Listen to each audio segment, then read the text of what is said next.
We are live. Very good. Thank you, Renata. Thank you, Eric. I want to welcome everybody to the Town Planning and Zoning Commission special meeting for December 8th, 2021. And I pledge allegiance. I pledge allegiance to the flag of the United States of America and to the republic for which it stands, one nation, under God, indivisible, with liberty and justice for all.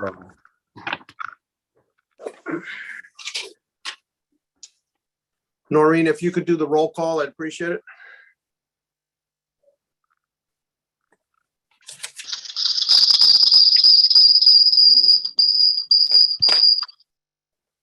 Chairman Payne, Here.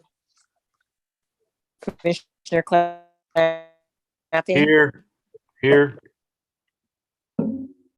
Commissioner Claff, Here. Commissioners,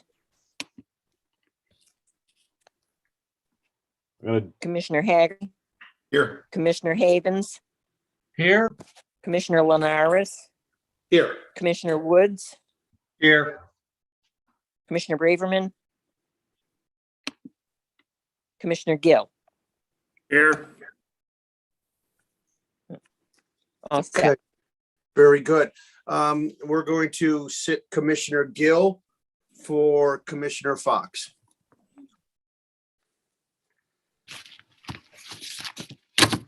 Next thing on the agenda is the election of the officers for 2022.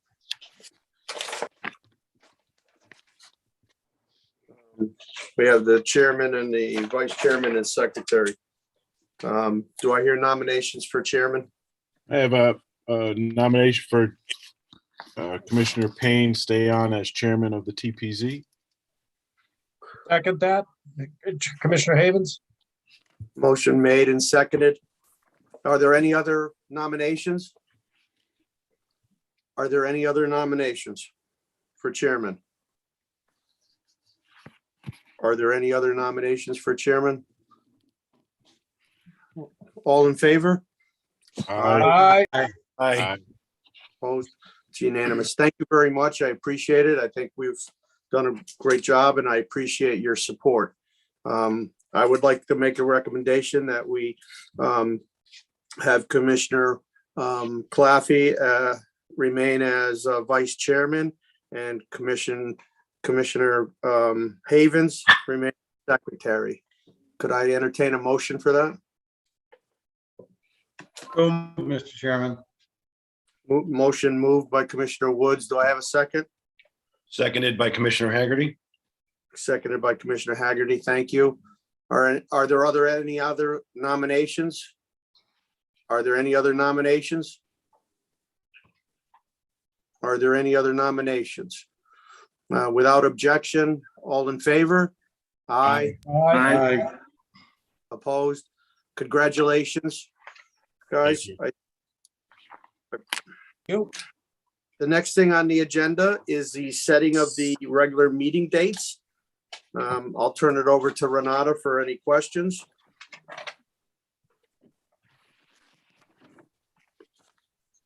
I think it's pretty standard. Does anybody have any questions on the meeting dates? I do, Mr. Chairman. Yes, go ahead, Commissioner Woods. December 8th is a Thursday. Is there a reason for that? Is it 7th? Oh, I didn't know if it was just a typo, but December 8th, because December 8th is today and it's a Wednesday, so I knew December 8th next year, unless we have some sort of a weird leap year, and we don't. December 7th would be the Renata, are you there? Just give me a second. I'm looking at the calendar. Okay. Yeah, we can certainly correct it if that's the case. Yeah, I checked my calendar. I mean, unless my calendar's wrong. No, we have to fix that. We have to correct the December date. It's actually going to not even be the 7th, but the 14th of next year. So we will modify that date. Okay, to the 14th? Yes. Okay, we'll modify it to the 14th. Any other questions concerning the dates? There's only one meeting in December? Yes, yes, we always have just one meeting. No, in I'm just reconfirming Yep. so everyone knows. Yep. Yep. And then the only other question I have is any of the dates fall on any religious holidays? Like Yom Kippur, Rosh Hashanah? My office staff has tried to avoid that. I believe that we do not have anything scheduled on any of the religious holidays. Yeah, it was compared to the holiday schedule and we did look at that, so should be Cool, good. thank you.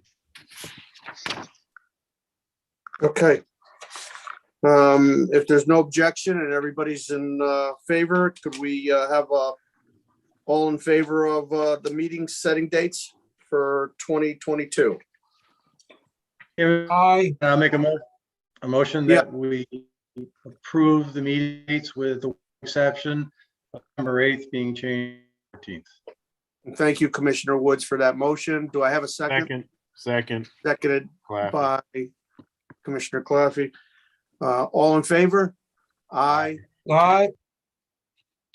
Opposed? Motion carries unanimously. Next thing on our agenda is the appointments to CROG Regional Planning Commission.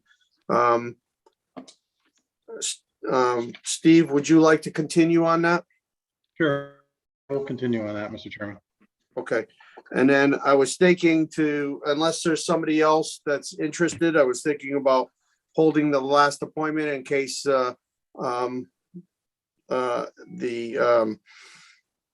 the other commissioners might be interested, but is there anybody else interested? We usually set 2 people on there. I could take Commissioner that. Gill? Certainly, okay. So we'll have Commissioner Gill and Commissioner Woods on there. All right. I don't think we need a vote, right, Renata? Or do we? You're muted, Renata. I don't believe you require a vote for this, Oh, but I'm okay. not 100% sure, so. Okay. Whichever way you did this last year. I don't recall if we voted on it last year or not, but all those I in don't- favor I of don't- Commissioner Wood, Commissioner Yeah. Gill, Just one question before you vote.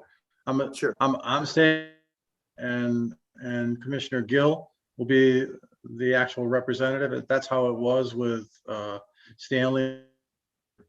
Whatever you want to do, Dominic, I'm fine with. That's fine. Is that all right with Commissioner Gill? What was that again? You would actually be the full member, and I would be your alternate. In case you make it, I go. Okay, that's fine. Either way. Okay. Steve, could I have a motion for that? Sure. I approve a motion that Commissioner is to represent the commission for CROG, and I am the alternate for the same spot. Motion made by Commissioner Woods. Do I have a second? Second, Commissioner Havens. Seconded by Commissioner Havens. Without objection, all in favor? Aye. Dominic, I believe the actual thing is you move to a point because I think they still have to get approved by council, the MDC reps. Okay. Uh, So So This we is, can, this isn't MDC, this is CROG. CROG, I'm sorry. So you think what were you saying, Eric? I thought you needed to move to a point and then it still has to get approved by council or just reviewed. We can send that memo on. Okay, all right. Very good, you're all set there. Is there anything else, Renata or Eric? No, I don't think so. This, just so we're all clear, this meeting's No. gonna adjourn and we'll reconvene at 7. So I would just request everybody, make sure you mute yourselves. And once you adjourn this portion, and then we'll be back on at 7, I believe, unless Renata has anything else. No, that's it. Okay, very Stay on good. the same link. Yep, just stay on. Thanks. So it's the same link. We'll just mute and wait a few minutes and then we'll restart back up at 7 o'clock. Motion to adjourn, Make a motion to adjourn. Second. seconded by Commissioner Havens. All in favor? Aye. Aye. Aye. Opposed? We are adjourned. I'll see everybody back in a few minutes. About 4.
Hey, Gary, if you can hear me, can you please call me on my cell?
All right. I think we have everybody on.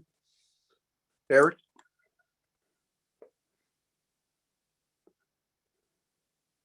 Yep. We're good to go. Okay, anytime you guys are ready. We're ready. We're still rolling, so. All right, so I can start anytime now, or? yes, All right, you can. Yes. I want to welcome everybody to the Town Planning and Zoning Commission meeting for December 8th, 2021. And we will do the Pledge of Allegiance again.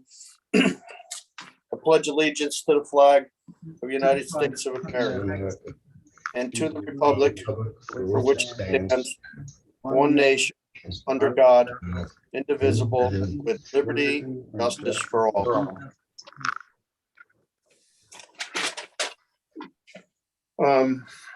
Noreen, could you do the roll call again, please, for this meeting? Sure. Chairman Payne, Here? Commissioner Claffey, Here. Commissioner Fox, Here. Commissioner Haggerty, Here.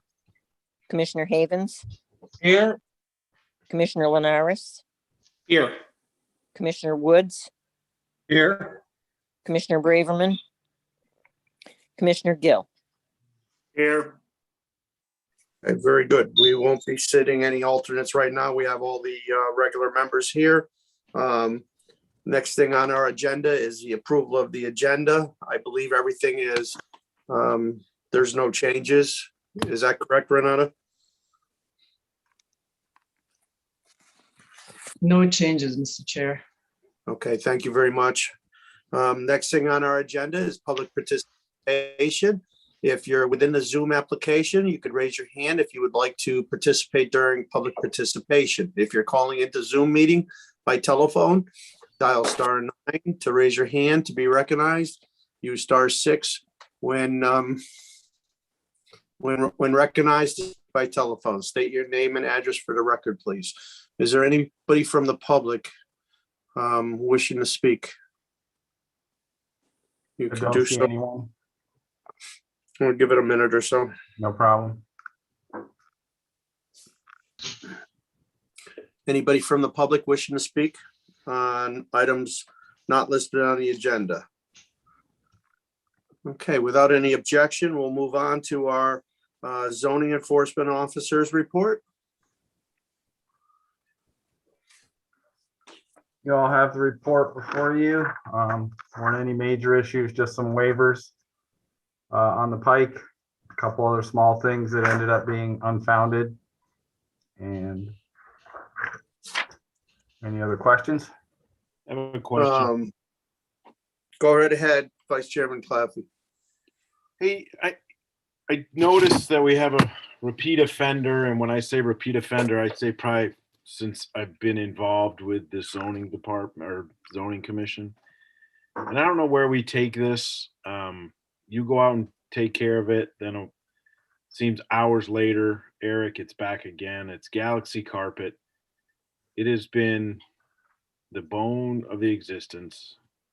Other companies, you know, they do their part, they put it up, they take it down, you don't hear from them again, or they come in for a permit like mattress firms or something like that. So, you know, I don't know if we what legality side we have, but I mean, as a repeat offender, or is there something we have to change in our rules so that we can get this to stop? And I'm not just saying he puts up or they put up one banner or one flag sign.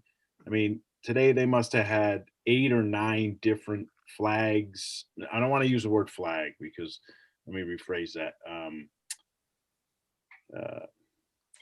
Banners or some other non. They're probably the waivers or the waiver. feathers. Waiver sign. Yes, waiver sign. They had a banner sign tied up today. So, you know, and I really haven't seen much of any other repeat folks in town in the past 6 years, 7 years. But this one's starting to just, it's like you go out there, you don't waste your time, but you spend the time of the taxpayers, and you must go out there once a month or, you know, and I just don't know if there's a way it can be stopped. Yeah, I wasn't out there today. I haven't, honestly, since I've been doing this, I know the past CEOs have had trouble out there. I haven't seen any as of yet. Not saying they're not up because you're telling me today. So I will try and keep an eye on it. I know they've done some legal things in the past, I believe. I'll see what's in the file and if I have to start the process over for enforcement action, I can do that. Okay. Very good. Mr. Chair, if I may. Yes, go right ahead. And as a broader question as to what do we do with the repeat offenders, I think what we can offer is we will reach out to the our town attorney, and see what he suggests. Okay. A potential solution would be, unfortunately, the objective of zoning enforcement is to get compliance rather than, you know, and get preferably like overtime compliance, but once the compliance is achieved, the violation effectively goes away. So we, as far as I understand, we would have to start the process all over again every single time, which is not ideal, and it's a big waste of the town resources. But Yeah. we'll check with the town attorney. And then Eric, a second thing I noticed, I was on Alumni Drive today. I don't know if you want to talk to the Board of Ed or school folks, but that lot that they have across from the fields, they used to park trucks in there. The trucks have been gone, but what has gone on lately is an abundance amount of dumping over there. There was, a bunch of tires that got dumped at one end. Then there's about 4 couches at another end, and in the middle there's some other trash and debris. And I only noticed it recently. I'd never seen anyone dumping over there when the trucks were hanging out there and parking their trailers. But since those have been gone for the last couple of weeks, now just somebody's dumping in there. I don't even know if they're aware. It's more of an awareness. I'll mention it because the Board of Ed security guy who initiated getting rid of the trucks because they wanted that lot clear. Yeah, I'm sure he's probably aware of it. I will touch base with him Right. and just Cool. let him know. Thanks. That's it. Great. All right, thank you. Any other questions? Any other questions concerning the zoning enforcement officer's report? Okay, very good. Thank you very much, Eric. No problem. Next thing on is any remarks from commissioners?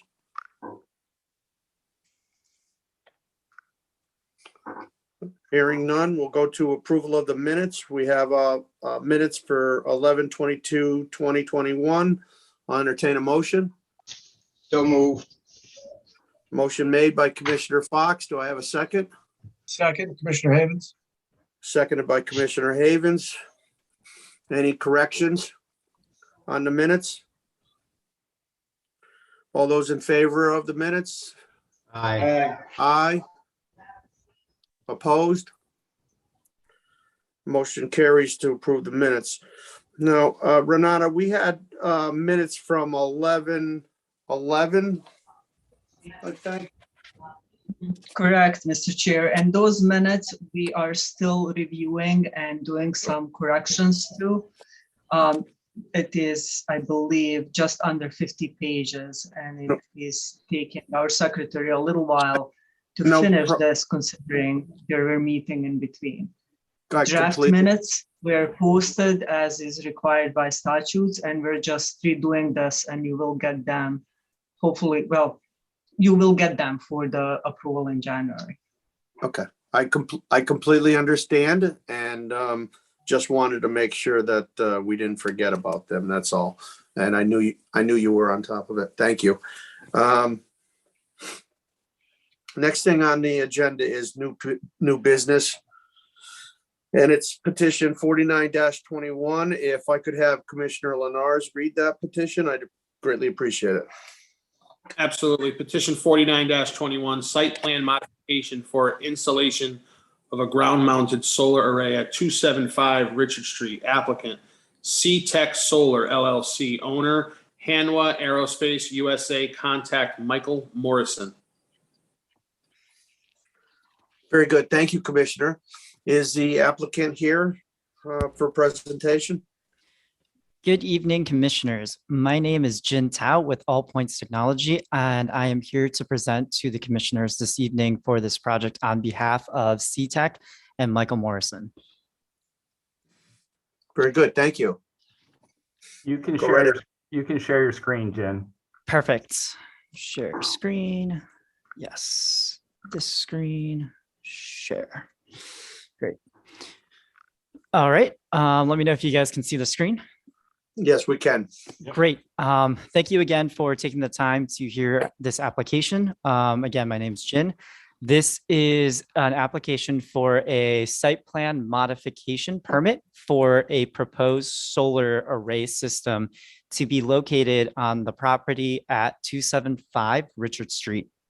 Currently, the property is the existing manufacturing facility associated with Hanwha Aerospace, and the client is looking to install a solar array system behind the building and a battery system just to the east of the building and north of the parking lot to service the existing manufacturing facility.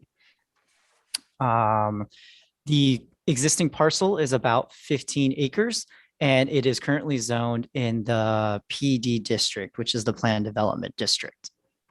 So what I have in front of me right now is the site plans.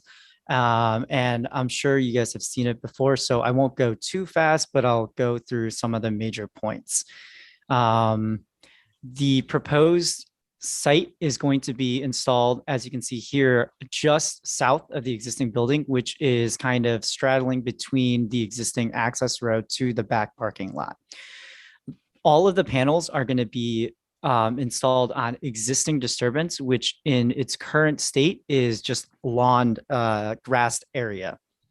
And the only kind of new disturbance associated with this project would be extending some tree clearing to the south of the modules to promote, to remove some of the shading from the existing trees. The project proposes to install about 1,560 panels in between these two separately fenced areas for a generation of about 760 kilowatts DC or 687 kilowatts AC.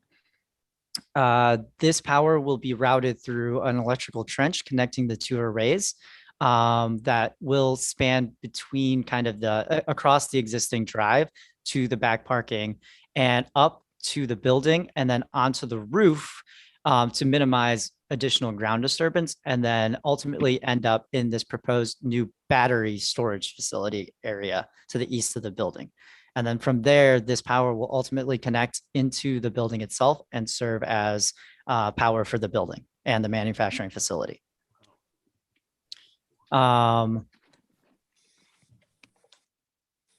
Overall, the site pretty much drains from the existing hill here down south.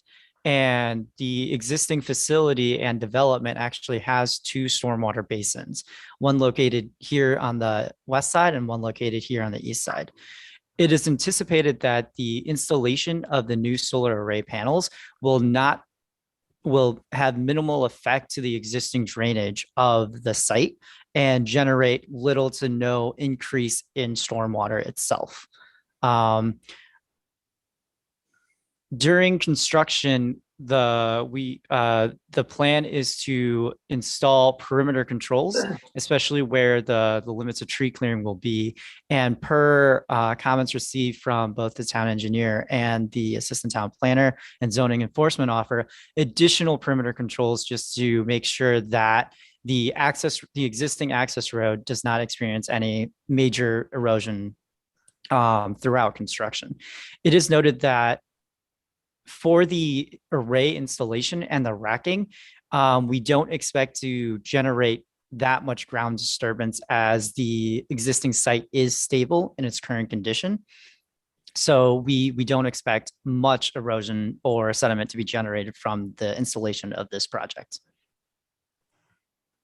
At this point, I'd open it up to the board if they have any questions.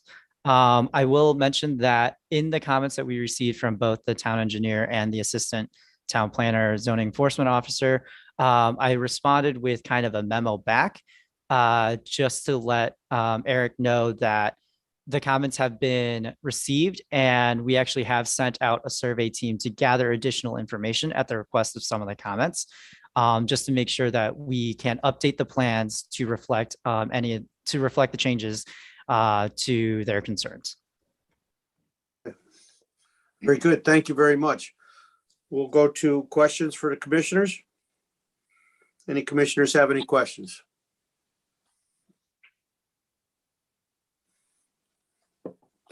I have one, Jen. The area that you're clearing is not a total clear, it's selective. Is that correct? That is a very good question, and that is correct. The clearing there will just be tree cutting. There's no planned grubbing or any real ground disturbance associated with that clearing. Or you're not cutting every tree down, you're just cutting a few that are taller that are throwing a shadow. Is that correct? That will definitely have to be a field verification. I actually was just out on site yesterday to kind of verify some of the stuff. And if there are shorter trees that don't produce shading, those would most likely be able to be left in place. Okay, thank you. That answers my question. Is there any questions from the commissioners? Does the town planner have anything? I She'd believe like to- Commissioner Gill has his hand raised, Dominic. Oh, I'm sorry, I didn't see that. Commissioner Gill, go right ahead. Yes, as far as the distance between the building and the fence line in that area there, how much space is there? I don't know the answer to that right now. However, the fence line is proposed to be in kind of the existing lawn area. That is something that I can dimension in kind of the next iteration of plans, just so that that information is presented. Yeah, I'd be concerned in regards to fire apparatus. That they can get around the building. What is the minimum that you were looking to maintain for that kind of safety? You'd have to check with them on that. Okay, perfect. Okay, thank you very much, Commissioner Gill.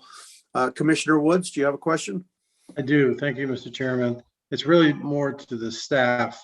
In their review, I see in their first comment, number one, the existing and planned future character of the adjacent property. And I'm just curious, when they did review this, if they took into consideration the approval that this commission did 6, 8, 10 months ago for the apartments and the development that abuts this on the south end. Mr. Chair, if I can respond to this through you. Yes, please. So yes, we definitely did talk to the applicant about this proposal. We have been satisfied that the proposal in its proposed location is not going to be detrimental to the use next door, provided that they're really doing only minor tree cutting. They're proposing this in the section that's already to the greatest extent, like cut. There are no trees in the section where they're proposing this installation. The grading of the property is above where the property next door is. So, I'm sure that people on the 4th floor of the residential building will be able to see this. However, I'm not that convinced that people on the 2nd floor will be able to see this. So with that in mind, I think we have been satisfied that the proposal did not really have a detrimental impact to the property next door.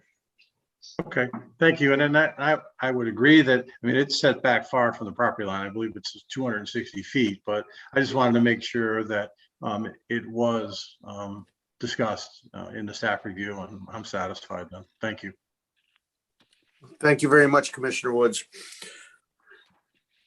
Any other questions from commissioners? One question. Go ahead, Commissioner Glavin. It kind of coincides with your question about the tree cutting. Is the tree cutting just on the south side, Jin, or is it also on the east and west side? The only reason I bring that up is because you have, adjacent, kind of goes with our adjacent properties all around to try to keep a buffer. I was out at Target today just shopping and realized, oh, there's that facility. I just want to clarify that we're not taking trees down on the property line buffers on these commercial buildings. I totally agree that with the south side, but. Yes, that's a great question as well. As of now, just kind of based off of existing survey that we had and kind of estimated tree heights, typically shading goes at kind of like a 2-to-1 angle from south to north. And you can see kind of in this zoomed in area that I have this proposed tree line kind of going diagonally up. Principally because this corner might have a little bit of shading from the morning or afternoon. Mhm. But in holding to the zoning setback line, we aren't proposing to cut any trees from that zoning setback line on either the east or the west. Perfect. Thank you very much. Okay, thank you. Any other questions from the commissioners? All right. Thank you very much. We're going to move on to old business. I'm gonna make a, If we could read the petition first, petition 49-21, Vice Chairman Claffey. we have to move it from new business to old business. It's already on old business. Oh, okay. The agenda. All right, old business petition 49-21, site plan modification for installation of a ground-mounted solar array at 275 Richard Street. Applicant C-Tech Solar LLC, owner Hanwha Aerospace USA. Contact Michael Morrison. Very good. Renata, do you feel comfortable with everything on this? And I think the most important thing is making sure that the selective cutting is selective and we don't get any clear cutting, I think, on that property. We can monitor for that, Mr. Chair. I cannot vouch for the applicant, obviously, but Yep. they have stated this on the record, and we will do our best to keep them accountable for their proposal. Very good. Thank you, Renata. Does anybody have any questions before we go into the motion? If there's no questions, Mr. Chairman, I just have, yes, go right ahead, Commissioner Linares. just the only thing, I don't want to hold this up because it seems pretty straightforward, but just Commissioner Gill's concern, I just hope that at some point the staff would kind of monitor what he was asking for in terms of the setback from the fence line compared to the property, just to make sure that that's, supposed to be as far back as it's, allowed for his apparatus to get around the thing. That's all. Just maybe a note in the. Mr. Chair, if I may. Chair. Oh, Yep. Renata, go right ahead. That this is appropriate to be made as a condition of the approval, that the applicant marks the trees that they're going to cut down, that they mark the area of ending of disturbance as well. So all of this can be done fairly easily and is appropriate to be a condition of your site plan approval. Okay. And also the fire marshal has not reviewed the plans, or? I can speak to that. The fire marshal has reviewed the plans and he has no comments at this time. So he's satisfied with He's okay. All right. So we don't need a condition for that. He's satisfied with everything, but we could have. I have one additional question. Sure. Go right ahead, Commissioner Gill. The battery storage area, is that a prefab building, or is it just going to be weatherproof outdoor battery storage? Is there a building going up there? the applicant will have to speak to that. This is Jaime with Hanwha Q Cells, the owner. I could answer that question for you guys. It's a pre-manufactured battery, self-enclosed. So there's no building being erected. It has like a NEMA 4 rating enclosure, and it comes with its own fire suppression system, and all the components are already integrated from the factory. Okay. Okay, thank you. Okay, very good. Commissioner Fox? Thank you, Mr. Chairman. Through you, Mr. Chairman, to Eric, when you spoke to the fire, I don't remember whether you said the fire marshal had a written response or whether it was verbal. Did he say he had no comment, or that he's satisfied that the apparatus, especially the truck, the two truck one and truck two, can get around there? He verbally told me that he had no issues. Oh, okay, thank you. That answers my question. Okay, thank you. Commissioner Claffey? I just want to make sure that are all on the same page that this project still has to go before the fire department and the building department. We're doing is a site plan modification. There's other things that are at stake that are outside our control. Mm-hmm. Yep, great point. Okay, if there's no additional questions, if I could have somebody read the motion into the record. Move Mr. to Chairman? approve the site plan modification for the solar array installation at 275 Richard Street. Reason for the approval, as proposed, this modification meets the zoning requirements and is consistent in use to the surrounding properties. Mr. Chair, if you would just then also ask the motion maker if we want to set the condition with this approval, that Thank you, Madam Planner. I think we should have that condition that it be reviewed by the other authorities. There needs to, no, you don't need a condition of it. It's the law. No, I think she was talking about conditions for the tree cutting. One condition would be trees to be cut shall be marked in advance and no clear cutting. Is that correct, Renata? Are those the two conditions you'd like to get in there, or? As far as I'm concerned, that is sufficient. Trees shall be cut and inspected by the zoning officer before the applicant proceeds. Okay, very good. And I will agree to that. Okay, and do we have a second? I'll second the motion, but I have a question, Mr. Chairman. Absolutely. Go right ahead, Commissioner Woods. Don't we have to close the public hearing before we can do this? Did we do that? Did I miss that? Public hearing. There was no public hearing. Oh, that was a public hearing. I'm sorry. It's a site plan mod. It was, yeah. It was a Okay, site- I'm sorry. I'm sorry. That's okay. Yeah. All right, so we have, Too hot, Steve. so we have Yeah, a I am. motion. We have a motion by Commissioner Fox that's also accepting the language that Renata stated for conditions, and I have a second from Commissioner Woods.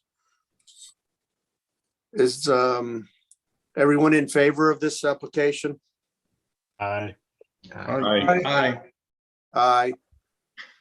Anyone opposed? Anyone opposed?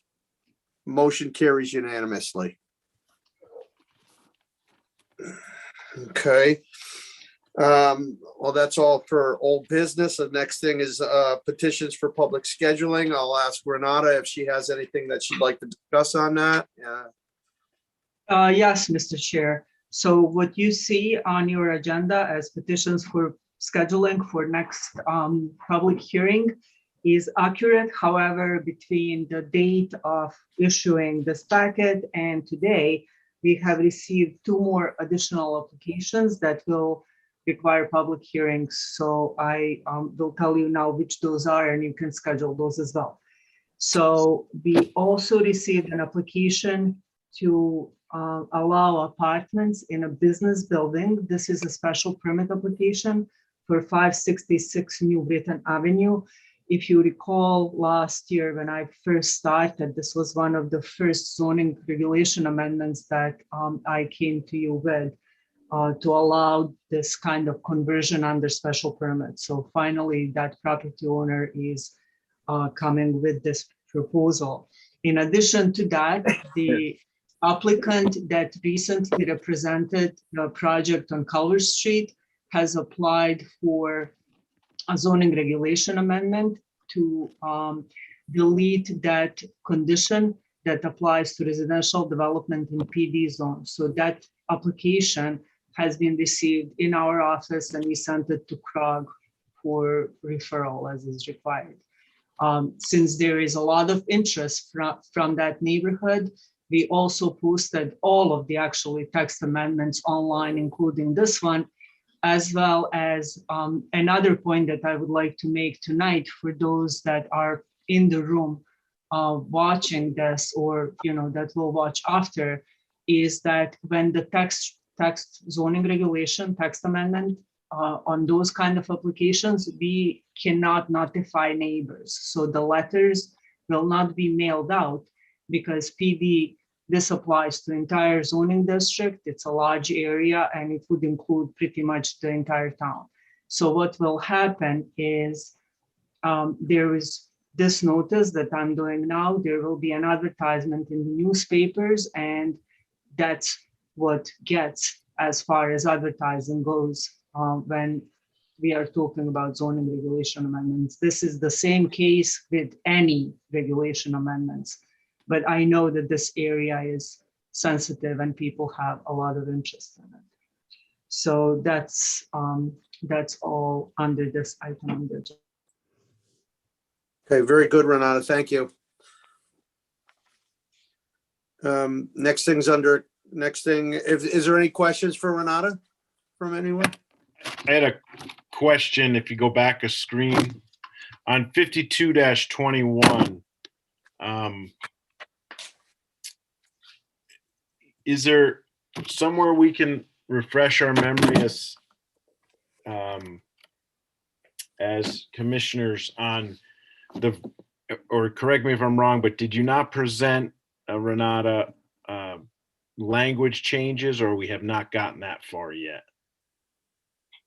In Mr. specifically Chair, if I the may. 50. Go ahead. So at the last meeting, Mr. Linares, we talked about this. This was one of those regulations where I had sent in the last meeting packet to the commission the proposed regulation amendment as well as the minutes that show discussion. This all happened before I came on board. Yes. So I looked at that, included it. Now, last meeting and the meeting prior to that were hugely consumed by the development proposal on Culver Street, zone change proposal on Culver Street. So, you know, that's probably why it got kind of like missed. But if you do not have that paperwork, let us know and we will forward that stuff over to you. Okay. And secondly, the term accessory use, you know, I've known the term accessory use in residential as like, if someone wanted to put an apartment or build a granny pad, as they're called, I'm trying to figure out the commercial vehicle as an accessory use. To me, that would say that someone could live in that vehicle or operate a business out of that vehicle on their driveway. That's what I'm trying to wrap my hands around, that the accessory use, because it would say it has a purpose on the property outside of the dwelling unit. So the use itself actually in this context applies to parking of these vehicles. So what is normally prohibited is to have a commercial vehicle parked on the residential property. So this accessory use is to allow parking of commercial vehicles, not operating the business out of the commercial vehicles on the actual residential property. Okay, So it is in the section of the zoning regulation that applies to this, but it really refers to parking. Okay, just want it to be black and white, clear, very clear, that it has no meaning that someone can use a vehicle to sell something out of from their front yard. I know that sounds odd to say, but it would be something that would happen maybe in this town. Just so when we discuss this text amendment, perhaps that will be one of the modifications we do to make it like crystal clear that this is to allow parking of commercial vehicles. And that thank you. Perfect. Thank you, Renata. All right, thank you. Is there any other questions? All right, next thing on the agenda is communications. We all received the letters from CROG. Is there any other communications, Renata, that you'd like to present to the commission? Mr. Chair, did we skip the town planners report and engineering report? Yes. Oh, I'm sorry. I apologize. The next thing, not the communication, next thing on our agenda is the engineer's report. Thank you, Renata. I'm sorry. Right. Eric, are you able to present the drawings? Which drawing would you like up first? I just numbered them like 1 through 13. So if you just want to start with number 1, that'd be great. So I'm going to present to you, the town TP&Z and council, a preview of some engineering tools that I've developed over the past couple of years and past couple days and weeks, for that matter, too. The town manager has asked me to make a presentation to the town council next week, and sort of as a courtesy, we're offering this at you as a preview of those drawings, those tools that I use. Just note that the drawings that you see, they are a work in progress. Some are fairly well advanced and some are in intermediate stages of being advanced. So the first drawing here, this is a drawing showing town parcels throughout town. The red parcels are, let me just back up. So before I got into making these tools, you know, these are the land use and the land development. These are all sorts of things that are in the background of all of these tools that I'm developing. So the red areas are Board of Education properties. The green are parks and open space properties, and the purple are like town buildings, such as the highway garage there, the firehouses, the parks garage, senior center, and so on. So Eric, if you just want to pan down just to kind of provide a lay of the land. All right, and then like I say, just keep in mind that this sort of information is in the background of all the drawings that I'm going to be presenting, because it's just too the drawings become too cluttered and too confusing when there's too many layers showing. So Eric, the next drawing is the zoning map, which is a map that the town TP&Z should be fairly familiar with. I'm assuming it's loading now, Eric. Yep. All right. I'm not going to add too much to this drawing because I'm pretty sure you're pretty familiar with this drawing, where the residential parcels are, the industrial parcels, the commercial parcels, and so on. I just note the TOD parcel or zone district up by the Cedar Street bus station. Just note that.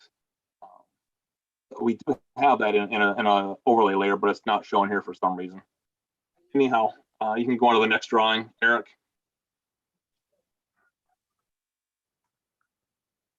So the next drawing that we're going to be looking at, it's going to show the all the road work that we've done in town since the year 2000. So this is kind of like a 20-year look back.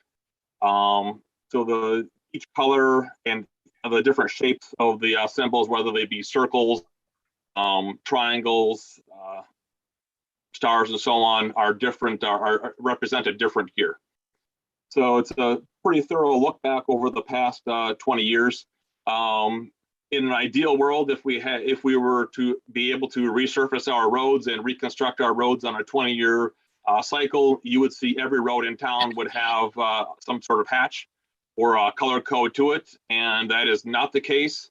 We're about 40 miles behind, and we have about 104 miles of road in town. So if we were to be on a 20-year cycle, we are about 40% behind. But we are trying to make great strides to catch up. I can assure you of that. And that is what you will see in the next drawing. The next drawing is going to be the RSR, which is the condition assessment of the roads. We assess the roads pretty much annually.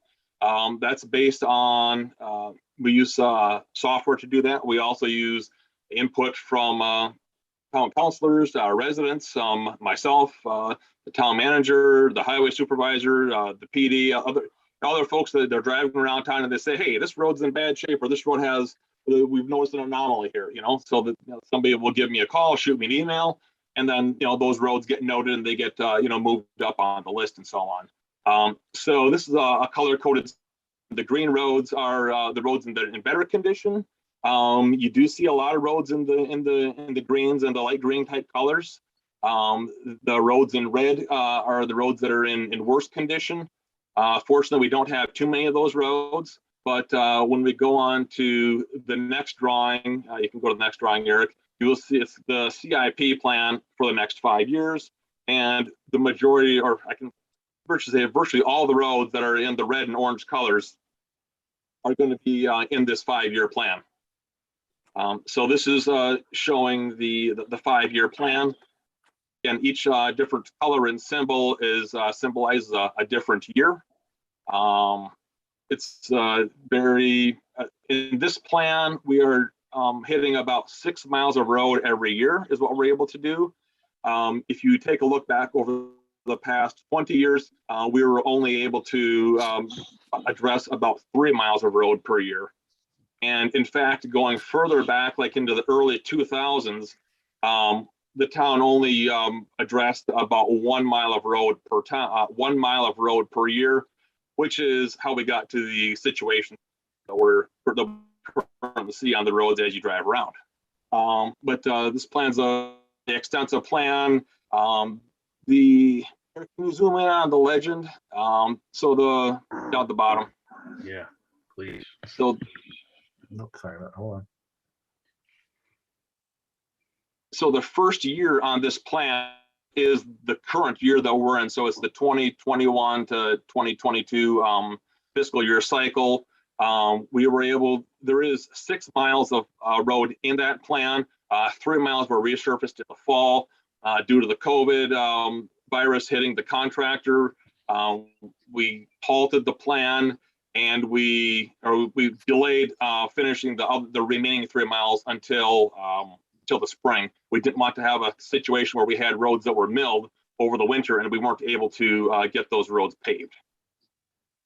So my next step here is to add the 2026-2027 roads to this plan.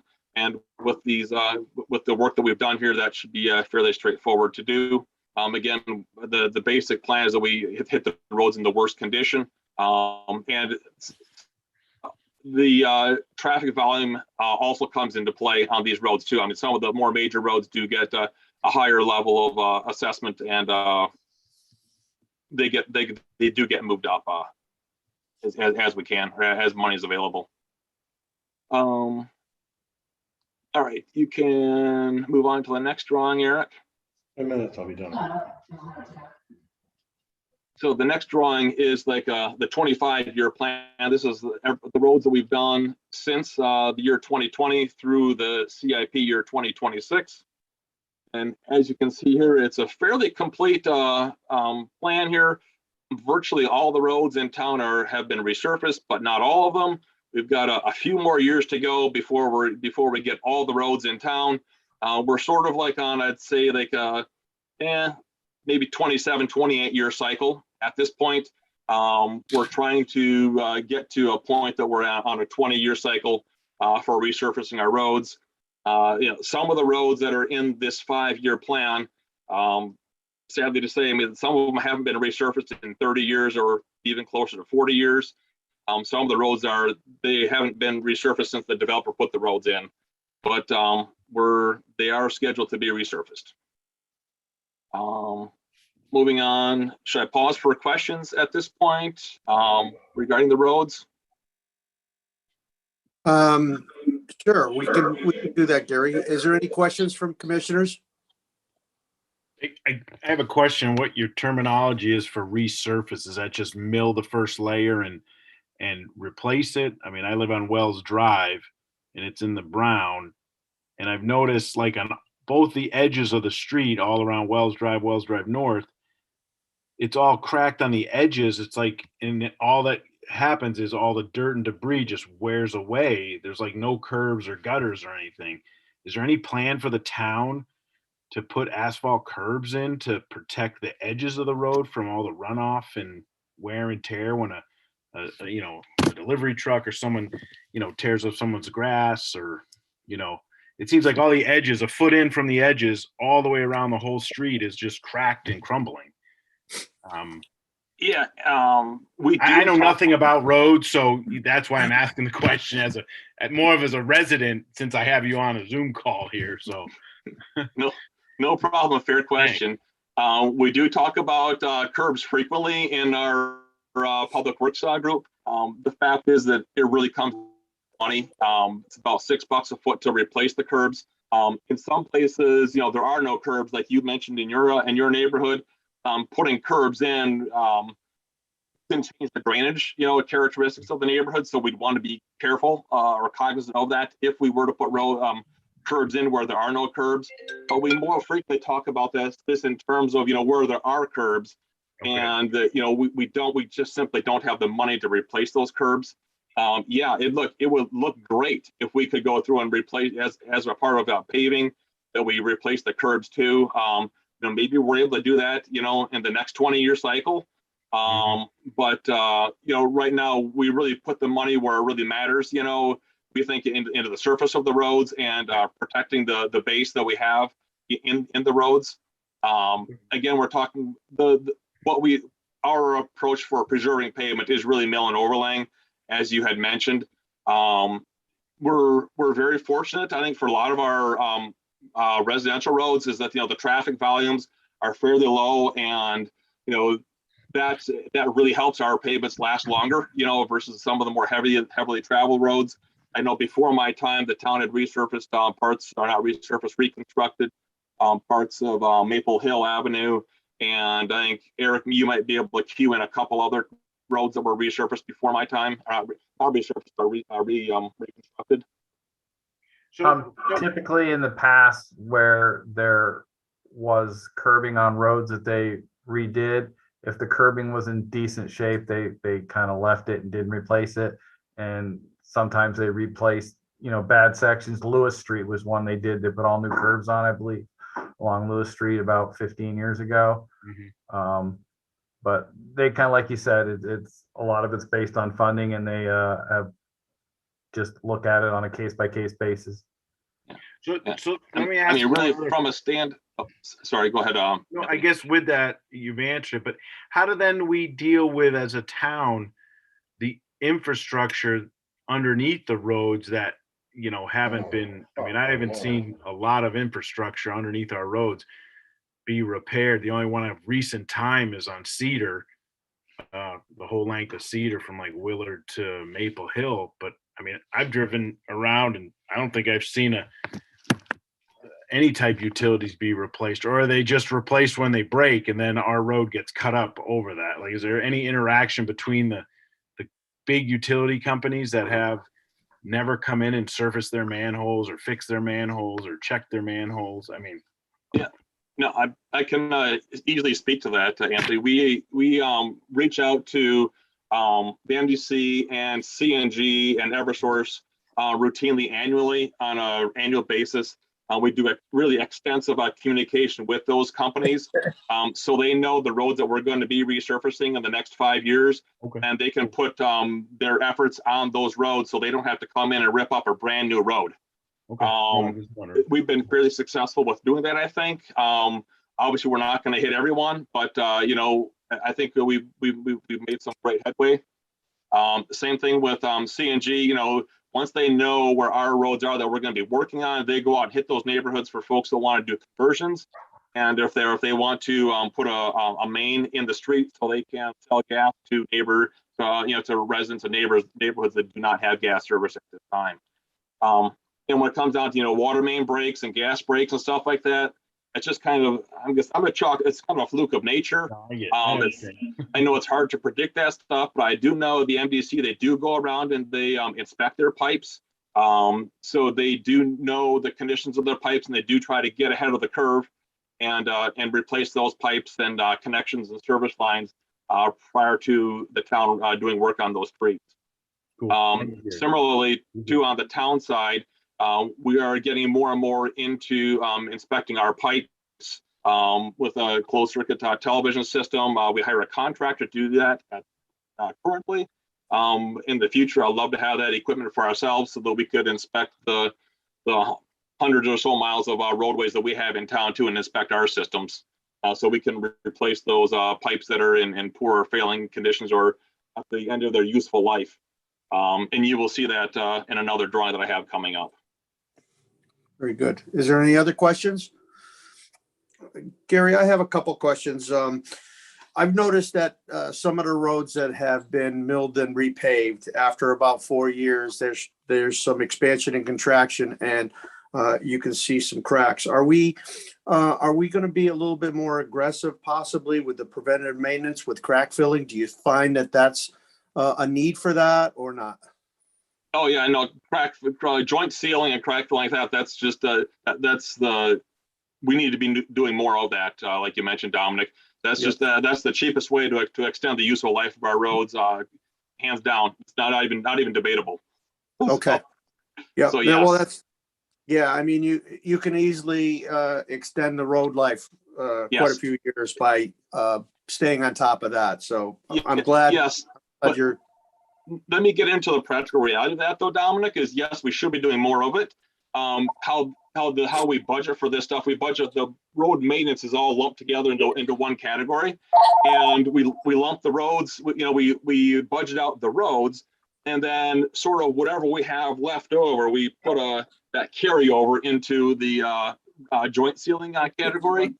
However, during the course of time and the fluctuation in the oil prices, which drives the price of the bituminous, we use the state VIP contract, which has an add deduct line item in there to account for the fluctuations in the oil prices. So some years we may not have any money in there. Some years we may have more than we expect. So there's that that wild card that comes into play every year. I just think it's vital where we should almost have a separate line item for it so that we get X amount done, because it's really helpful for some of these roads that are only 4 or 5 years old, and they're showing some cracks. The other thing is one of the other things you can consider, instead of, I don't know if you have considered it or the town's considered it, is having their own tanker so that they could do it themselves instead of having a subcontractor. Maybe that's a possibility. The other thing I wanted to ask you was, there's some roads in some areas in town that we need to either add or correct some drainage. And are we going to be doing that before the roads get repaved? Yes, we do attempt to do that.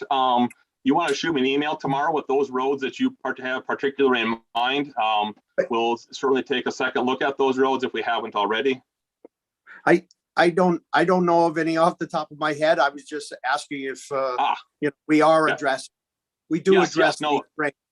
Yes, we do try to do that. Case in point is last year we made some improvements up on is it Woodbridge, Eric? Up by that park in the northeastern corner of town. Yep. Correct. It is Woodbridge. Okay, I just want to make sure I got my road correct. Yes. Yeah. Okay. Where we'll go out and do some fine tuning and we'll do some surveying to make the drainage improvements and correct reestablish the center line and address the gutter drainage. Very good. Thank you, Gary. And Commissioner Fox, do you have a question? Yes, thank you, Mr. Chairman. Through the chairman, Gary, is there any possibility, or have you even spoken to adjoining towns about sharing services, sharing the use of their equipment and personnel? We have not particularly in this particular scope of work or task, but yeah, we could. I can tell you, from the paving standpoint, using the VIP contract, the price that we pay installed. The highway guys, they can't even buy it for that price. They can't even buy the raw materials at that price. So that's a great deal for their milling and overlaying, and the price that we pay is using that contract is a huge win for the town. But are you sort of talking about maybe like the crack sealing or something like that, or other types of work? Can you elaborate? Well, yeah. I wasn't really talking. I just said, about paving. I was talking about the maintenance. Filling cracks, fixing curbing, and so on. Yeah, I guess we really haven't talked to other towns about sharing equipment and manpower. I can really tell you that the two crews that the highway crews have, they're fairly busy and we don't have the manpower to do this work ourselves, such that we do have to, sub out the milling and the overlaying. Obviously, we oversee that work. But we do the catch basin frame replacements. That's one thing that we do ourselves. We come back and we do some of the curb restorations. Obviously, we're not replacing the whole curb, but where curbs do get damaged, during the winter plowing or during the summertime, that we do some curb maintenance and reconstruction. Very good. Thank you, Gary. Thank you, Gary. Keep up the good work. Thank you. I've got about 6 more drawings to go through, but that was kind of a big topic. I'm gonna fly through the next drawings fairly quickly, and then at the end I could pause for some other questions. Sounds good. Right. Eric, if you want to, you can move on to the next drawing, Eric. Yep. So in following roads, I have a bridge and culvert plan. The town has about a dozen bridges and culverts that are privately owned, or they're not privately owned, that are owned and maintained by the town. So the 2 bridges are, Eric, maybe zoom in on the top part. There's the bridge on Main Street north of Stoddard, and there's the bridge on Dowd Street. There you go, just outside of Main Street there. Those are the 2 bridges that we have in town. They're coated green. That means that their condition is good. So that is good news. The state DOT assesses or evaluates these structures in town. However, some of the shorter structures, I don't believe they're going to be evaluating anymore. Some of the short structures, meaning if they're less than 20 feet in length. So the town will be picking that tab up and doing that in the future. If you see a box like on Garfield Street, there's 2 boxes side by side. That's a box culvert, meaning there's 2 boxes side by side. There on Audubon or Walsh, you see there's some circles there. They're like in orange. There you go. Those are pipe culverts, and that color of orange, that's a fair or worse condition. The gray is the condition assessment was incomplete, either for one reason they weren't able to completely visually assess everything, or the structure was so new that they haven't started doing the assessments. And that is the case for the Garfield structure. It's only approaching about 10 years. So when that structure hits 10 years, that they will start to do the annual inspections. On Cole Street, you can see there's 3 pipes there that are shaded in yellow. That's a triple box. And then you can keep scrolling down, Eric. There's just a few more other structures. One on Culvert Street, over on New Britain Avenue, one down on Main Street. So. Yeah, did you show, I guess, I don't know if you want to show the state one on New Britain Avenue, but that's a state one, so yeah. Yeah, I did not show the state structures on here. I was really just focusing in on the town structures. All right, we can move on to the next plan, Eric. This is the traffic signals that are associated with the roads in town.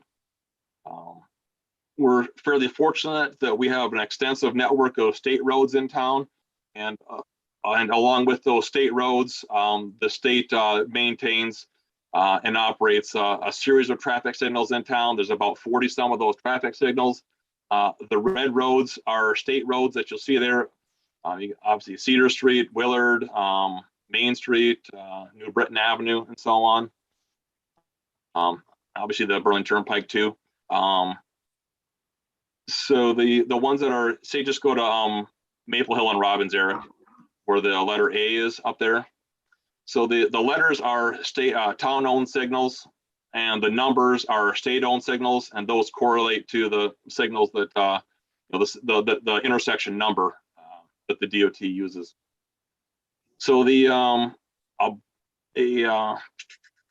a black circle indicates that there's a grid smart signal there, or a grid smart technology at that signal, and a star indicates that there's a EVPS technology at that signal. A red circle or a red star means that it's proposed. So throughout town, we're looking to install the grid smart technology and the EVPS technology at all of our signals throughout town. And it's just going to be a matter of time, before money and funds are available to do that. But in some cases, they have already been installed, and I'm pretty sure they've already been installed up on Fenn Road. Maybe you can scroll up there, Eric.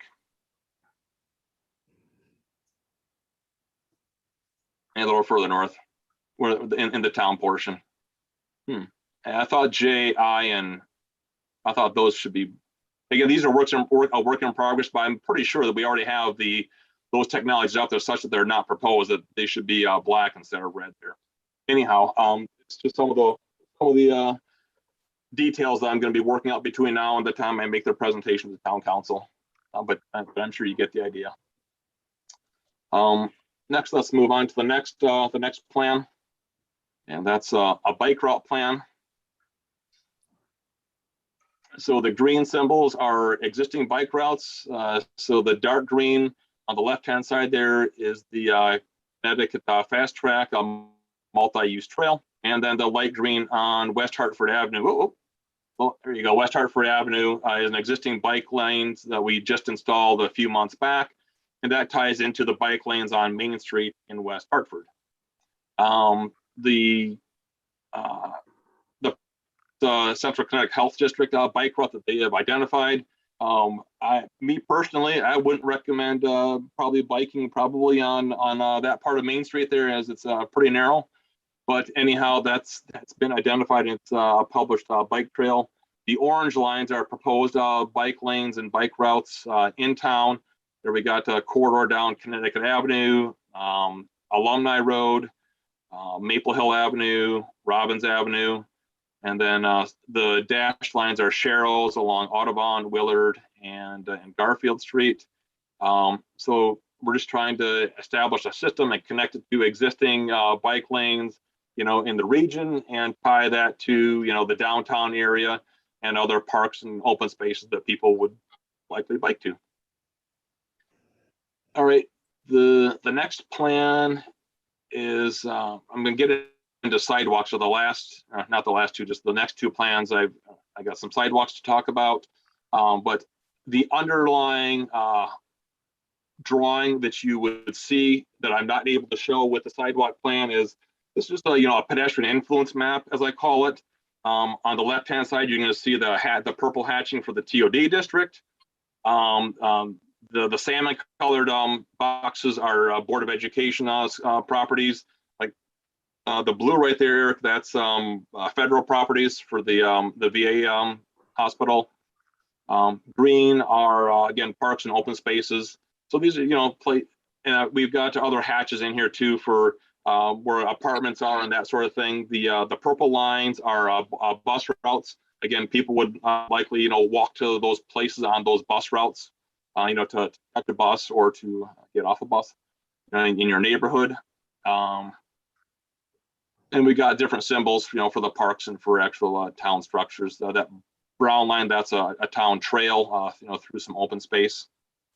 And just where you were over at Wallace School, Eric, you had another trail there too, through the farm property there too.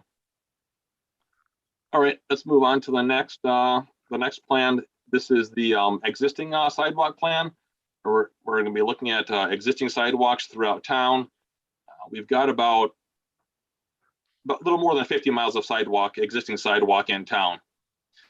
So the yellow lines are the existing sidewalks. The dark red at the intersections, those are marked crosswalks. Thank you, Eric. As you can see, that every road in town does not have sidewalks. That's just not the way we're structured. Some neighborhoods, have them, and some neighborhoods don't. That's kind of what it comes down to. If you look real closely at the drawing, you're going to see that there's gaps in the sidewalk plan, or where sidewalks are, particularly along like Maple Hill Avenue, Culver Street, and so on, and other streets. And when you go and look at the next plan is the proposed sidewalk plan. You can see how again, it's a tool how we plan to fill in some of those gaps. And you want me to go to the next one, Gary? Yeah, you can go to the next one. Thank you, Eric.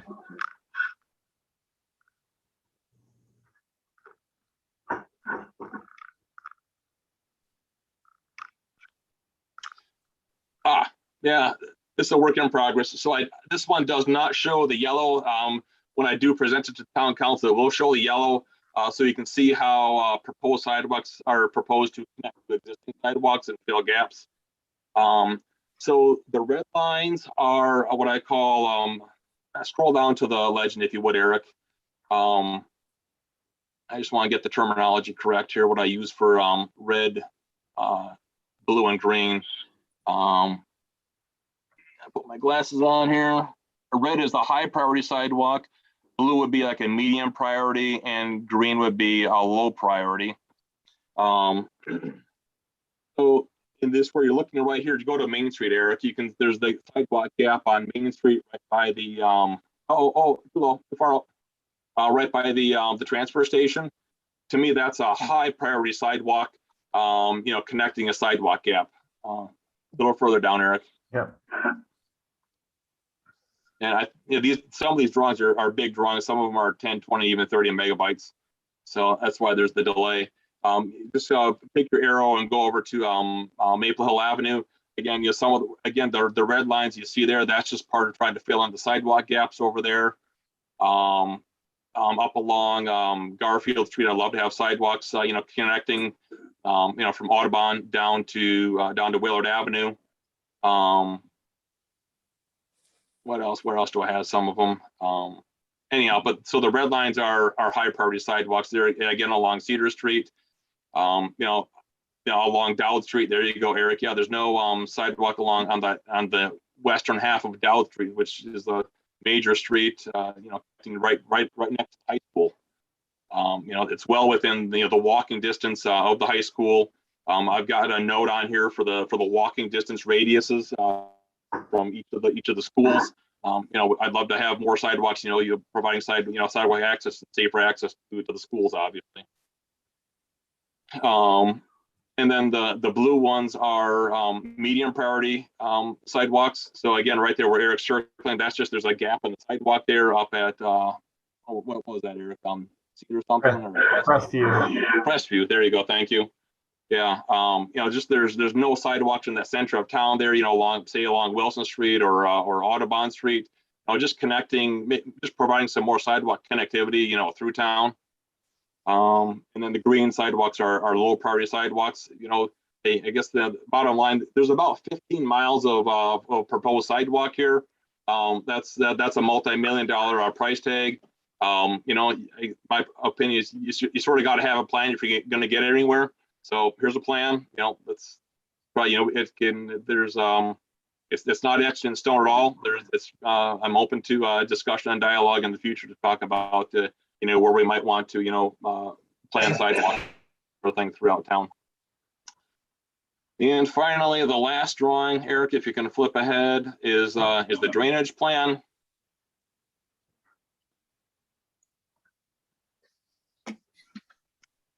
This is a really large drawing.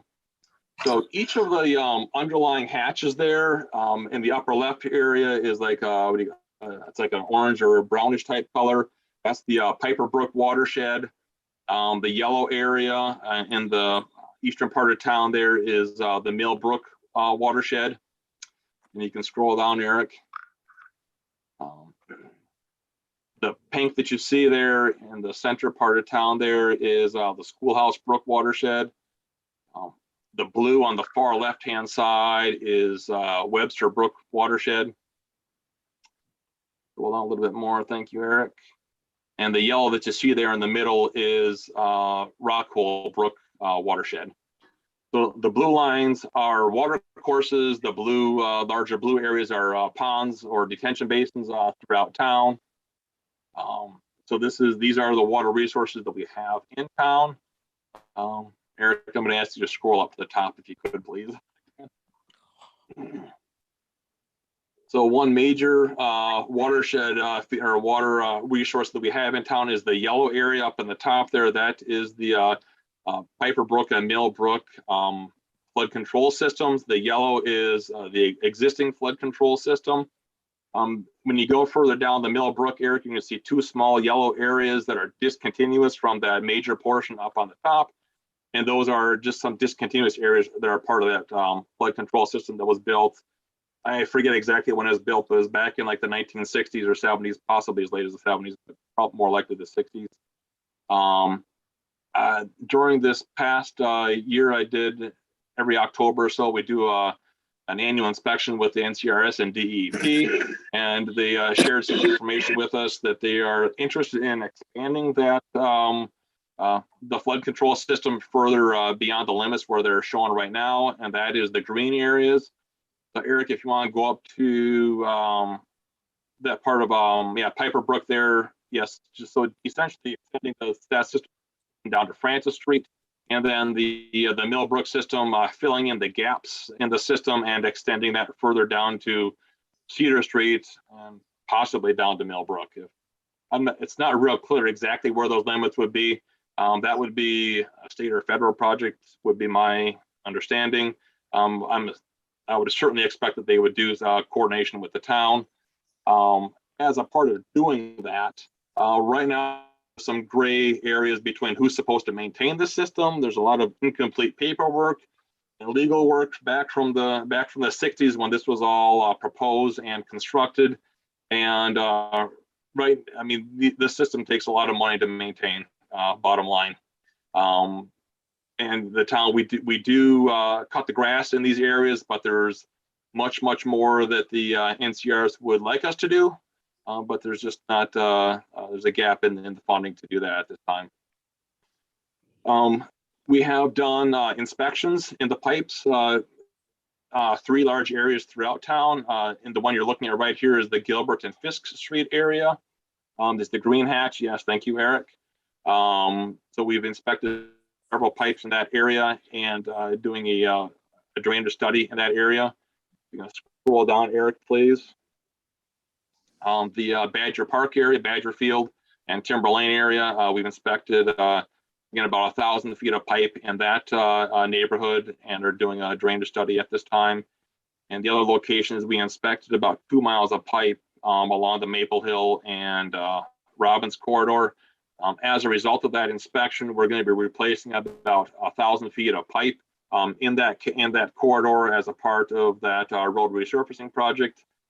Hopefully we are able to do that next summer. So as a result of doing that inspection, we found several of the corrugated metal pipes were not in good condition, not failing, but they were certainly near or at the end of their useful life. And nobody's going to bet money on that's going to last another 20 years. So those pipes, all those CMP pipes that cross the road and run parallel to the road are going to get replaced with HDPE pipe.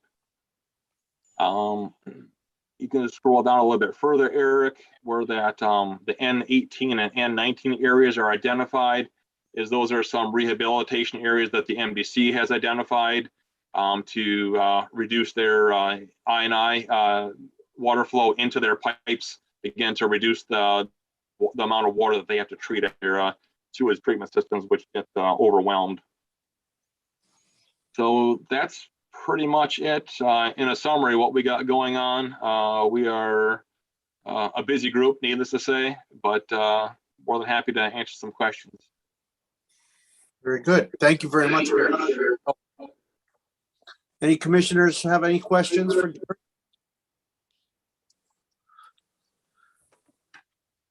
So, Mr. Chair, if I may just kind of frame the reason why this is presented to you. As you know, we talked about this project, we presented to Town Council. We discussed how through your planning and development approval process, you should be informed about the infrastructure, the present and planned infrastructure that we're looking at. And in particular, I'm talking about bike routes and sidewalks. And, you know, if we're looking at the drainage improvement, where they are happening. So that's why Gary graciously took like a lot of his time to do this tonight.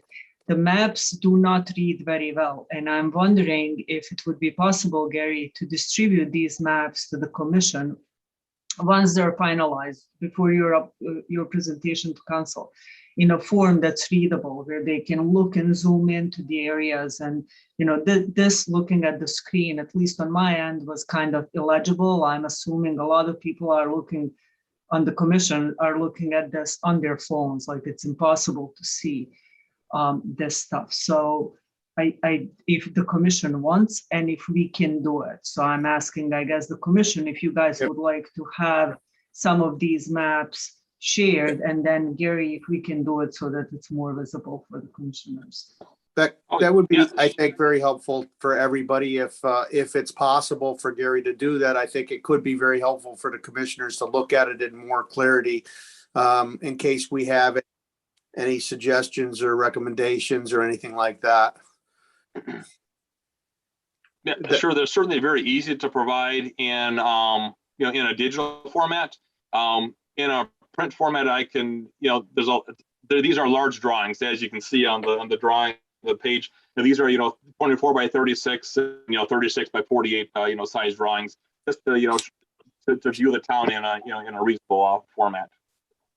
I was thinking electric format, just so that we can zoom in and out and look at it that way. It's that's easy to share these drawings. Yes.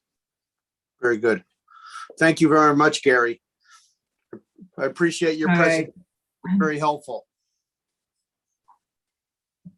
Go ahead, Renata. And now it's my turn.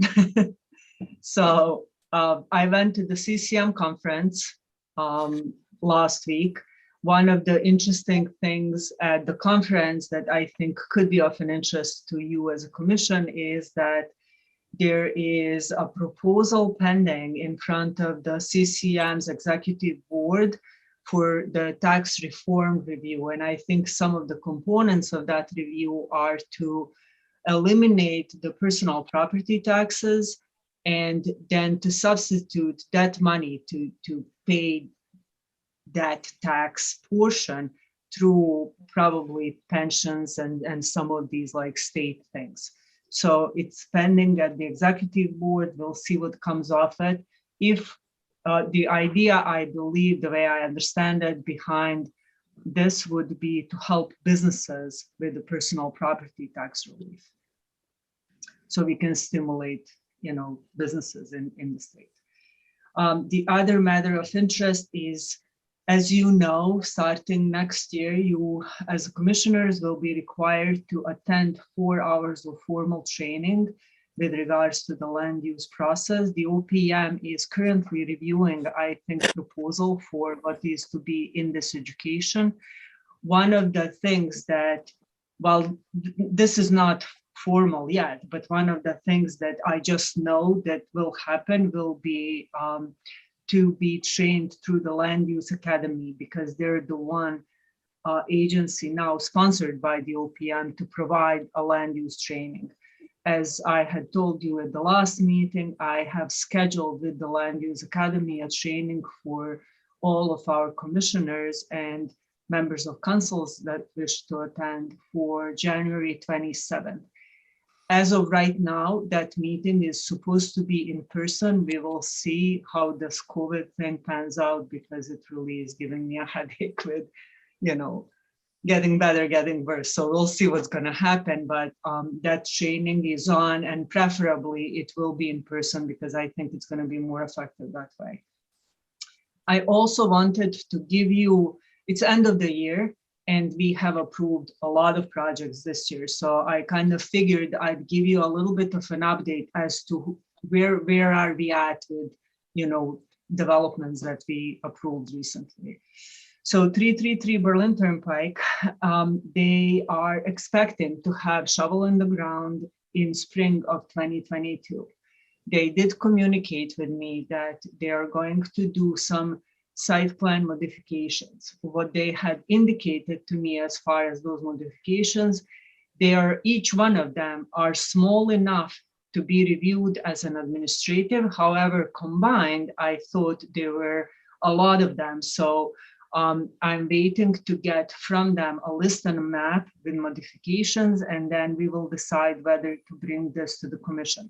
It's going to come to you either as a vote on site plan modification application or as a report from me. So you will know one way or the other what are the changes that they're proposing.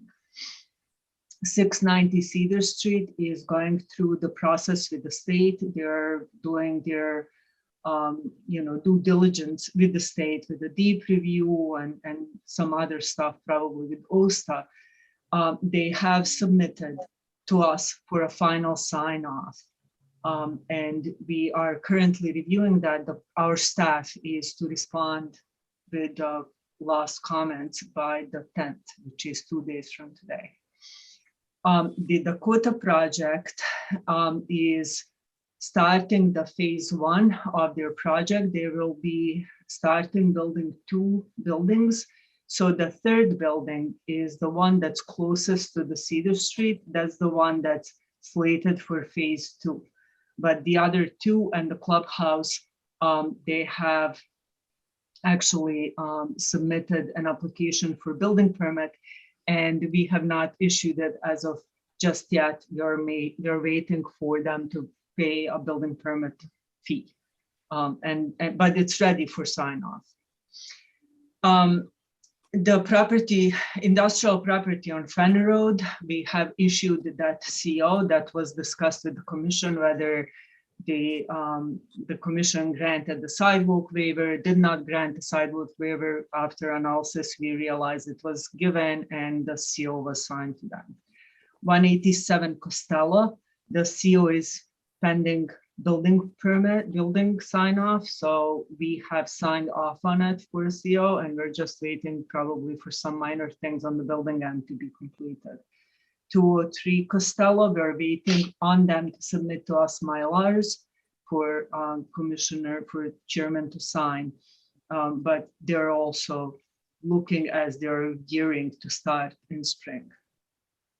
Hotel on Fenn Road, they haven't applied for the building permits, but the plan that you approved, our at the time fire marshal did not seek provision of some hydrants. So that ended up being something that we had to do now through the, in order for them to get the fire permit.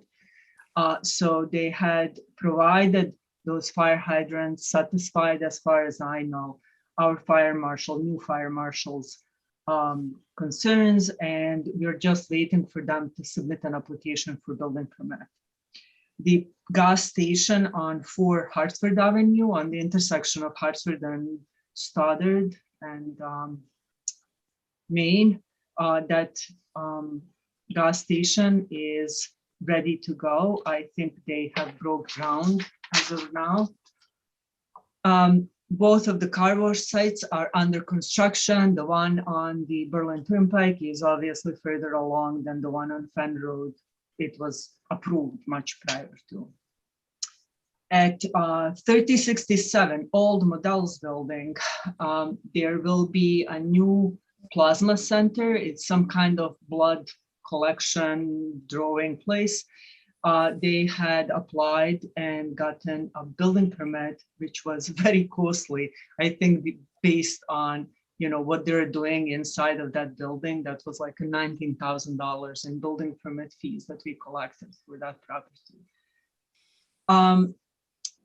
213 Berlin Turnpike, there will be an event space that is going to go in there. I think the name will be the First Love or First and Love, something like that. But it's a smaller, like a storefront event kind of a space.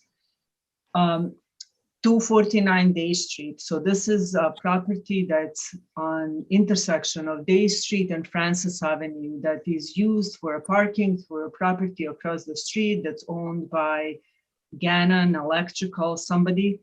So this property has been occupied by actually a property owner further down the road who owns a car repair shop or truck repair shop. They have for many, many months at this point worked with us with regards to what they need in order to legalize this use. They will need to come to the Planning Commission. One of the items that they had to do before coming to you was to go to the Zoning Board of Appeals and apply for a variance for a fence that they intend on installing there to screen the trucks that are parked there from the residential neighborhood. So they obtained the variance, and now, we're waiting for them to submit an actually special permit application to you. Eric and I visited Tabletop Gaming, which is on New Britain Avenue. I forgot what the number is, but it's the plaza that's on the left-hand side going towards New Britain, kind of like down below grade. Eric, what's the name of that plaza? Twin City. Yeah. Twin City Plaza. So there is a business in there that called us and complained essentially about landlord not maintaining the property. And frankly, the property does not look very well maintained. We are starting together with the fire marshal building office and through the zoning to try and get in touch. It's not only out of town, but it's out of state property owner who has a management company that's Connecticut based, but out of the town. So this is going to be an ongoing process for sure, but we're starting to work on this one. And I really hope we get something fixed there before the tabletop games are, incentivized to move out, because I feel that they're almost like that plaza is on the tipping end of succeeding or not. Anybody who moves out will just create like more vacancy, and I just hope that whole thing works out well. There is some discussion or some rumor about brewery downtown. I cannot tell you anything more about that. And also there is a rumor, not a rumor, there is some conversation about the project that might be coming down on Payne and Maselli Road. Until I receive formal application, I really don't feel that confident about talking about either one of those. So that's the developments, just up to date, whatever happened this past year. I also want to bring up to your attention that last year, beginning of this year, we adopted regulations that allowed me authority to approve outdoor dining for restaurants as a matter of like administrative approval. That provision expires in December. We can at some point revisit that and change that. However, my temporary fix worked in a sense that then the state passed a law that now is making it as of right for outdoor dining for any existing restaurant anyways. So we still can review for just sort of site plan compliance, interaction between vehicles and seated patrons, things like that. But these outdoor spaces under state law would not come to you now anyways. So that part we can at some point amend, but I don't feel very pressured to do that like immediately. We also discovered, and this is what happens pretty much every week, I find something that is, I just think I have a huge project, like a bunch of huge projects to do, and then I find there is like another big one that we have to do. So you adopted Transit Village Design Development Regulations, and those actually never made it into our zoning books. So we are changing, we're essentially correcting the zoning regulations to add this provision. It's going to be at the end of the zoning regulations. There is a record of commission adopting these. And they're finally going to be posted online, as they should have been 2 years ago. But then as we looked into that, we also noticed that there is a couple of overlay zoning districts that are actually not shown on our zoning map. So we're also going to work with the GIS to make sure that that's posted, and that corrected map will then be distributed. The corrected map and corrected regulations will be distributed to you. And then lastly, I have prepared the PowerPoint presentation, and I want, before I start showing that to you, I just wanted to touch kind of a base on it. It's I started, Eric, actually, why don't you show the ADU, just the first part, that ADU document. So like I told you last time, we need to start talking about ADU provisions. We currently have regulations for ADU, but those regulations in many aspects do not meet the state code. So our options are to revise our regulations. That's one. The two is to not revise our regulations, but then we still have to default to what's required by the state, by general statute. Or third, we have that option to opt out. Now, I feel that that should be a discussion that's a little bit more focused. And Eric, if you can just show that document so I can show just like 2-3 small points where we are out of compliance. Where, sorry. It's in the Zoom file. Yep, hold on a second. Go ahead. So one of the question is, I really don't want to have a huge discussion tonight. I just kind of want to show you this, and then I would like to talk to you about schedule. I have projects that are too big to happen in our regular meetings because, you know, we have to work on our business regulations. Can you scroll on to like second page with red text? So first of all, our definition and state definitions do not jive at all. Like there are several provisions in our definition that don't meet what state statutes require. We say in our regulations, so the first text is what our regulations say, and then numbers 1, 2, 3 are where we are out of compliance. Under the state statutes, we cannot be requiring special permit. We cannot regulate this per zoning district. It has to be allowed and in any zone that has single family homes. We cannot limit these to whether they're attached or detached. We cannot limit occupancy. Like we cannot say this is for, you know, older people, younger people, relatives, none of that stuff. So it's a pretty. But can we opt out of that? We can. However, and you know, once we have this discussion, I will point out to you, like opting out of these provisions will literally violate our POCD in a number of ways. So how best could we do this? Like, should we schedule a special meeting to start some of these discussions? Because I'm looking at my January agenda and I'm going to have a bunch of regulation amendments. Some of them less controversial, but some of them are going to be controversial. I have just generally, we have normal projects that roll through the office that seem to be a little bit higher business than we had before. Plus we have significant issues with the zoning regulations themselves, which we have to address. And, you know, I bring up ADU because there is like a term limit, like we as a town have to decide what are we doing with this and go through the whole process if we choose to opt out by next year, January, not 2022, but 2023.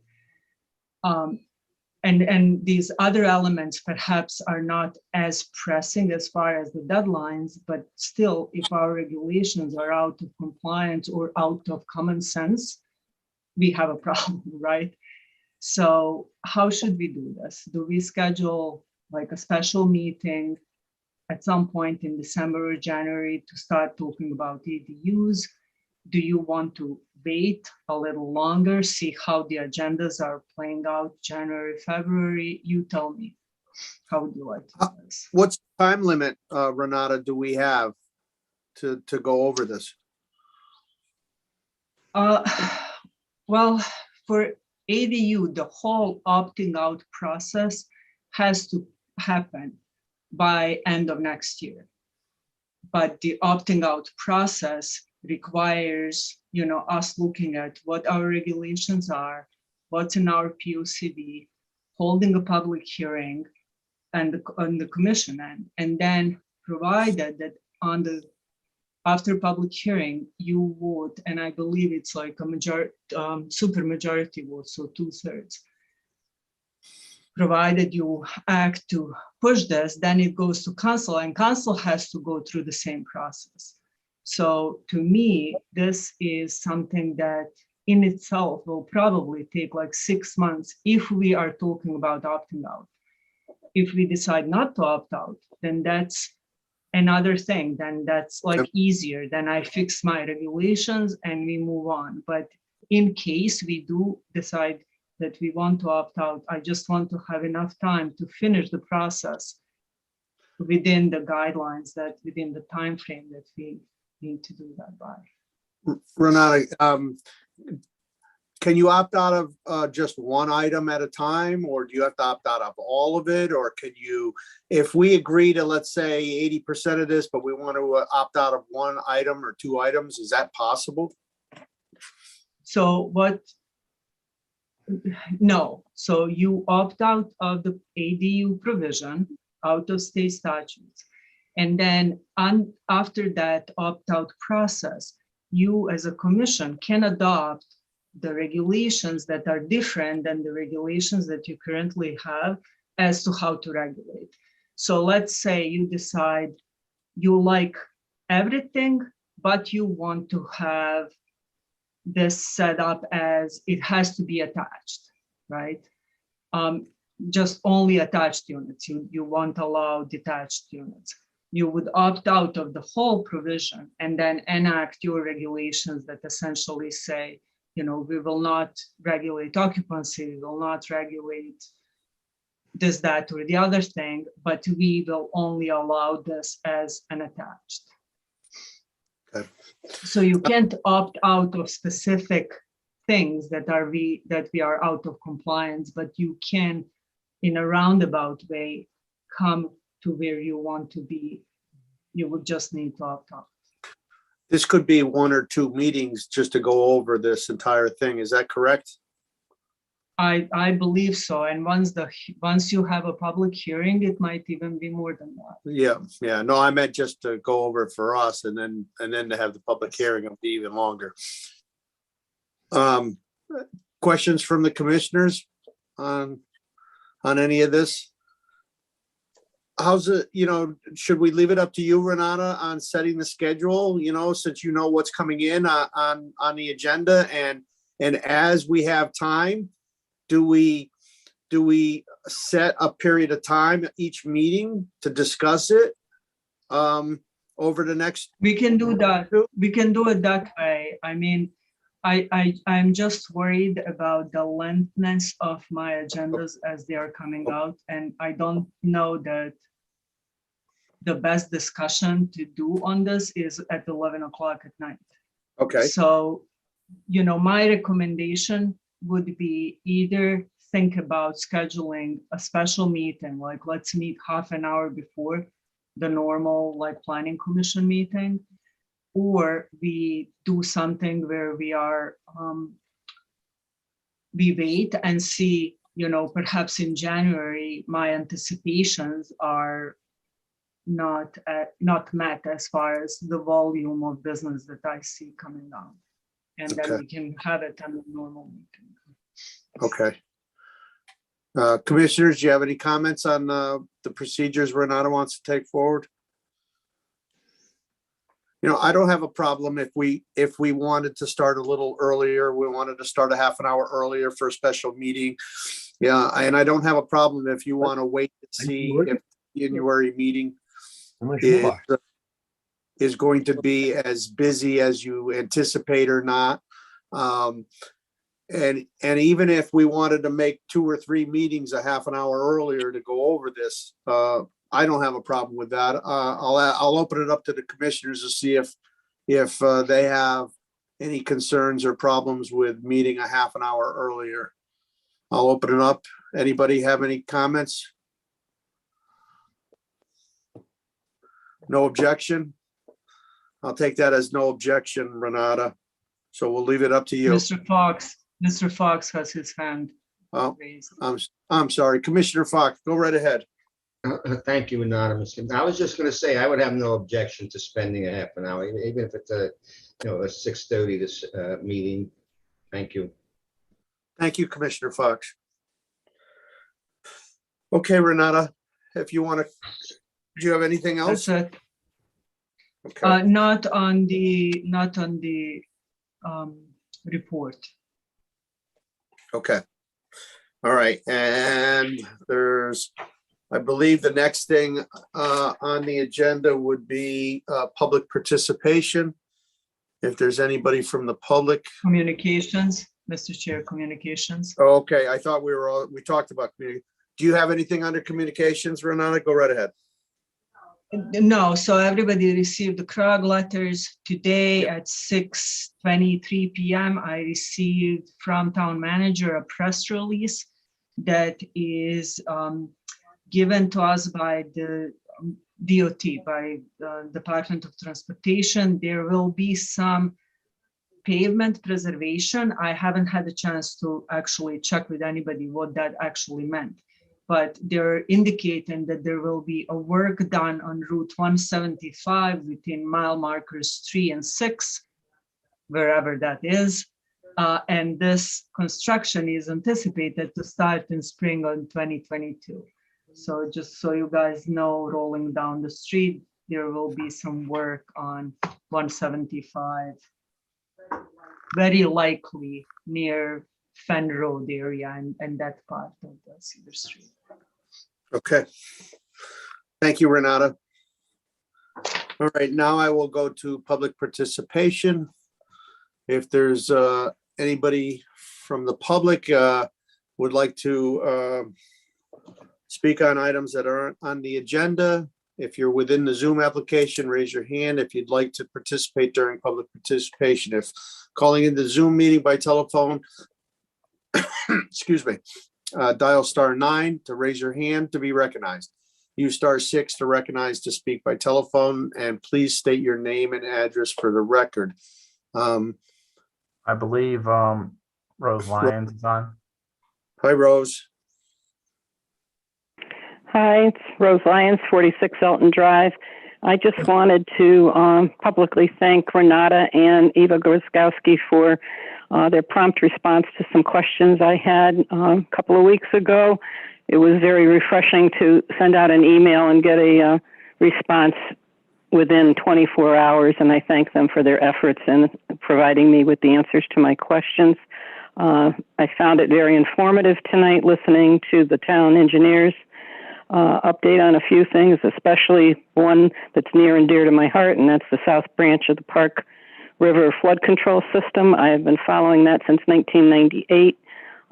It's near and dear to my heart because it's in my backyard, the Dowd and Main Street area, and there's been several discussions, and I've talked to different people from NCRS and from DEEP in the town, and I hope within my lifetime that they come up with some sort of a plan for maintenance of that area, because I have been told, and I believe it to be true, that if this flood control system is not certified, it's not maintained, that it'll lose its certification, and the people and the businesses along that area will have to get flood insurance, and that is not cheap.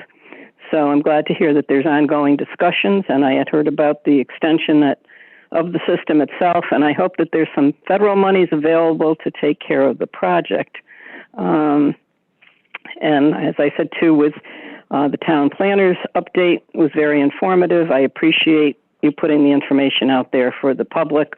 I just wish more people were watching these meetings other than when something's happening in their own backyard and then they get on. And I get it, I understand it, but it's good to know what's happening in town, and I think you're doing a good job at letting us know. That being said, hopefully if you have a meeting in 2 weeks, I don't know whether it's still scheduled or not, I'll talk to you then. Everybody stay safe and stay healthy. Thank you. Thank you, Rose. Great points, and I'm glad that our staff was extremely helpful for you. And as far as meeting, our next meeting is the first meeting in January. Is there anybody else from the public wishing to speak?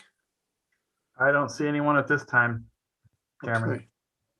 Very good. Hearing none, we'll go to remarks by commissioners. If any commissioners have any remarks.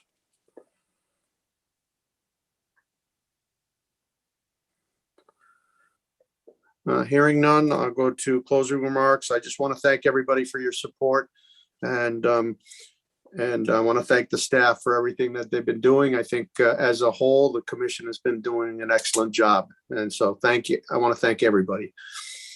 You, Dominic. Okay, a motion to adjourn. So moved. Moved by Fox. All in favor? Aye. Aye. Opposed? Merry Christmas, everybody. Yep. Happy Merry holidays. Christmas, everybody. Happy holidays.